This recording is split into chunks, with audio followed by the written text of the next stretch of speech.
Bridges, perhaps the most critical piece of infrastructure. Connecting while separating. Bridges are particularly important in port cities and long estuaries, where ocean-going vessels pass through water, while vehicles are on the overpasses. Port cities like Baltimore. Baltimore is so far from the Atlantic Ocean, it's hard to believe it's a seaport. And yet, it has one of the largest container terminals on the Atlantic coast, the Seagirt Marine Terminal. As ships have increased in scale, bridges have increased their clearance. But as those mighty ships have grown mightier, their potential for destruction has grown too.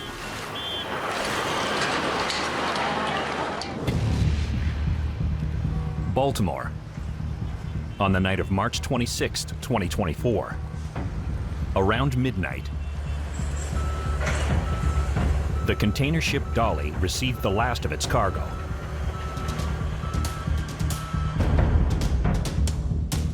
The Dolly is a behemoth, like this one. Nearly 1,000 feet long and 158 feet wide, it was carrying 4,680 containers, with a combined weight of over 60,000 tons. Nearly 3 miles away, the Francis Scott Key Bridge.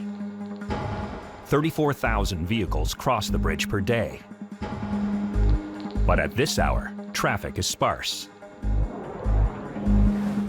A repair team is filling potholes on the bridge's roadway. Suddenly, the traffic stops. Police have closed the roadway. The Dolly is on a collision course with the Key Bridge. The road repair team is trapped.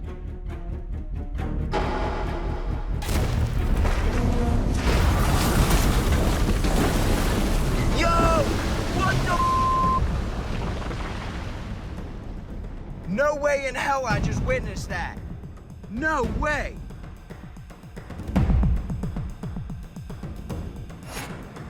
The Francis Scott Key Bridge just got hit by a cargo ship.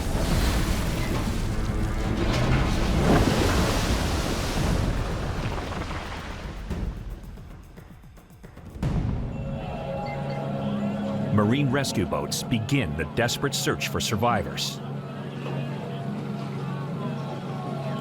As for the work crew on the bridge, one escapes unharmed. Another is severely injured.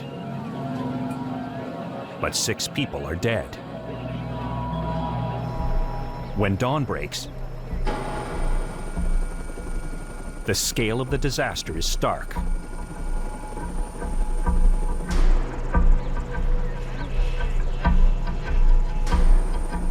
The Francis Scott Key Bridge is gone.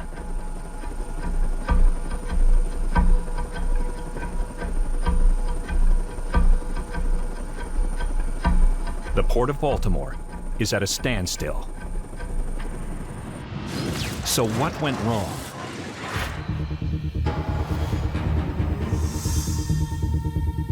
Investigators learned that Dolly's electrical system failed shortly after leaving its berth, shutting down the main engine and all propulsion.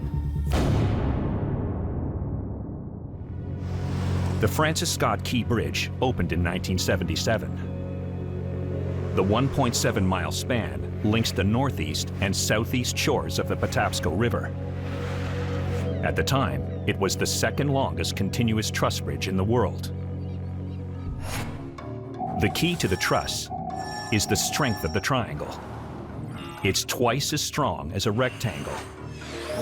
Any pressure applied to one point of a triangle will be absorbed equally by the other 2 sides.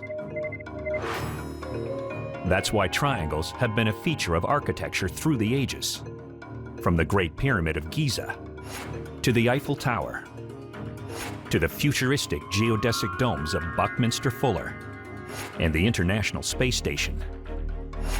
The triangle is strong. And so was the Key Bridge. In fact, it was so strong, it survived an earlier strike by another vessel. In August 1980, a Japanese container ship lost power about 600 yards from the bridge. That ship was moving at roughly the same speed as the dolly, between 6 and 7 knots. The collision destroyed a chunk of the protective fender around the bridge's piling. But the bridge was unscathed. Ship and bridge design have evolved, but not necessarily at the same pace.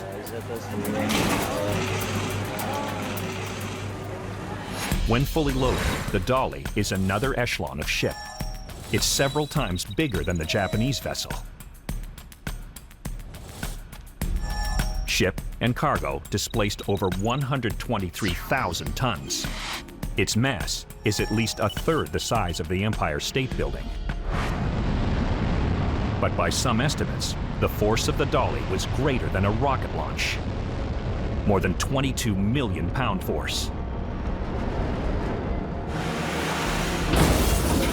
A fully loaded semi-truck colliding with a bridge at 80 miles per hour would generate 1/100th of that force. In other words, the bridge itself didn't stand a chance. But what about the protective barriers designed to prevent catastrophic contact? The struck pier has a 100-foot by 84-foot shock-absorbent protector made of crushable concrete and wood. As well, there are several concrete structures called dolphins placed in front of the piers to deflect oncoming vessels. Experts say the dolphins at the Key Bridge were not up to the task of stopping or deflecting the dolly. They were poorly positioned and too small to protect against a behemoth.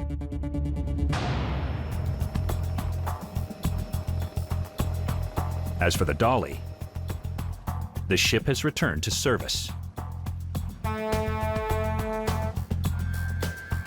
The owners of the dolly agreed to pay $102 million to settle a civil claim by the U.S. Department of Justice. The National Transportation Safety Board didn't want this to happen again and has launched an examination of the advanced protection structures of other bridges, especially newer bridges that have replaced bridges that have been destroyed in similar mishaps.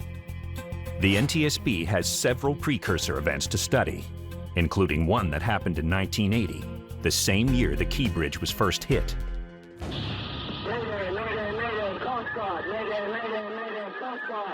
Vessel calling, Mayday, vessel in distress. This is United States Coast Guard, Florida. Request your position, the nature of distress, and number of persons on board. Over. The Sunshine Skyway Bridge in Tampa, Florida, was struck by a ship. The deck collapsed, sending 35 people to their death, including the passengers of a Greyhound bus.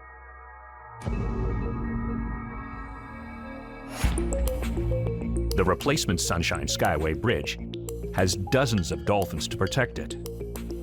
When the new Key Bridge opens in 2028, it will have more than dolphins to defend it. The new bridge will have an increase of clearance from 185 feet to 230 feet. The length of the main span will be increased from 1,200 feet to 1,600 feet, which will allow the main span pylons to be well apart from the main navigation channel. Here's hoping the new span will be too long to fail.